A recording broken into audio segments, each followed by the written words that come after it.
Wenzel. Drew Wenzel's academic background is in environmental engineering and business management.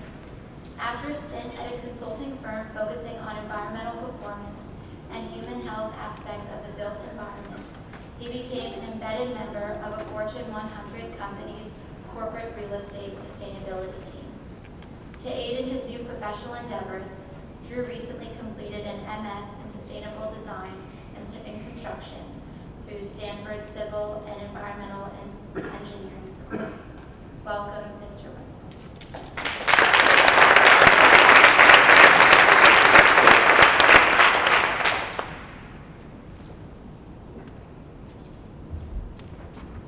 So, thank you very much for having me here today. Emma, thanks for organizing this whole thing. I know that you wanted this to be a great opportunity for the students to take a step back from their daily lives, but it was also an amazing opportunity for everyone you invited here to take a step back as well. So thanks. I'm supposed to come up here and talk to you about sustainability, and that's an incredibly all-encompassing and interconnected topic. I'll do my best to kind of unpack some of that in the next few minutes here. To focus us a little bit, I wanted to break it down to sustainability within the built environment. So we're talking about anything that has four walls or and kind of what the definition of sustainability within that context has kind of meant for me and how that's evolved over the last few years. Like any kind of external passion, I think a lot of that, what I've done has been deeply rooted in internal passion. The last 20 years, my family and I have gone to this family camp in the Santa Cruz Mountains. And it's been an amazing opportunity every year to get away from daily life in the suburbs, whatever we may be doing in our work and personal lives. And every time we go back, I'm always very happy to find that there's still no self-esteem there. So, I mean, that and kind of walking around with all the nature specialists there gave me a really great appreciation for the natural environment, which is something that was kind of reinforced when I got here to Dartmouth. But it's not what kind of drove me into engineering. In addition to buildings, I could talk about cars all day. And I thought that for the longest time that I wanted to design cars. After the first few mechanical engineering classes, I learned that things that move are very difficult to design. It's better if they kind of stay still. So in engineering, I wasn't too happy with the few classes I'd taken, but I still had this passion for the environment.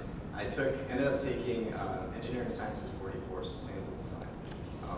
And that really focused on how do we design buildings to be as energy efficient, as water efficient, as resource efficient as possible. And Supa kind of hit on this earlier, but engineers pursue efficiency relentlessly. And so this exercise I realized for me it was kind of, sustainability was a rebranding of what I'd always kind of known to be true as an engineer. And so it's just like, how do we work these sunshades so that we get maximum light in the winter, but keep that sun out in the summer so that the building stays cool. And every little one of these things was just kind of optimizing the building so that it does achieve that maximum performance. So that made a lot of sense to me. And so I had a couple of great internships where I was doing energy work and helping the designers to kind of figure out what was going to be the most efficient design for their space. And then I finished up in 2010 with my Master's in Engineering Management and was really lucky to land a job on the green team within the real estate group at Google.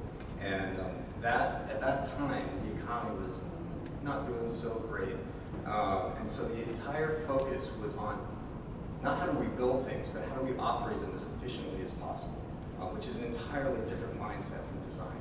Anybody who owns a home can tell you operating a home is a lot different than kind of looking at it and buying it. So, and with that comes a major shift. You're no longer sitting at a computer doing design work. You're working with all of the people who work behind the scenes to maintain and operate that building. And these are people that you don't see very often because they're on the roof fixing an air handling unit. Or they come in at 2 a.m. and clean the floors and pick up after all the rest of us. But they are an integral component to maintaining that efficiency of the building. I can tell you right now that this is a beautiful space. When the facilities manager probably walks in here, he looks at these light bulbs in the ceiling and says, man, this better never burn out because I'm a cherry picker and here we get those. And those are the kind of things that you've got to think about through design. it becomes a very much more people-oriented process. Not just people, but if you're kind of going to drive change through the operations process, it also has to be very mindful of the economics impact of that.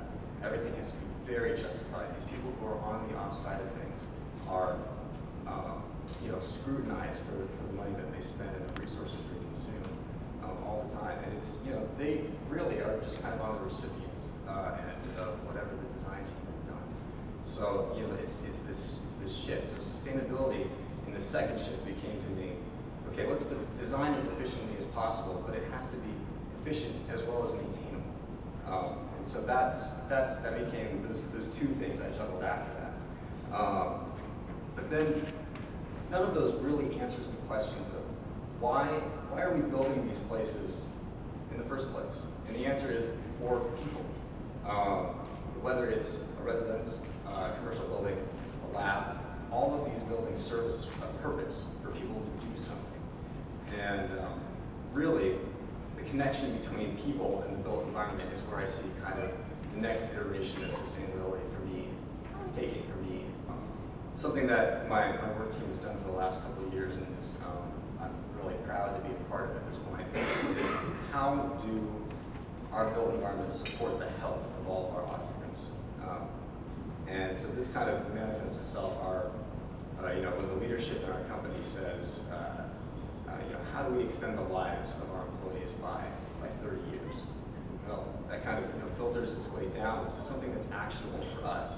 And so that became really understanding what is it that we're putting into all of our spaces? Like what is the chemical composition of these floor tiles, the paints that we're putting on the wall?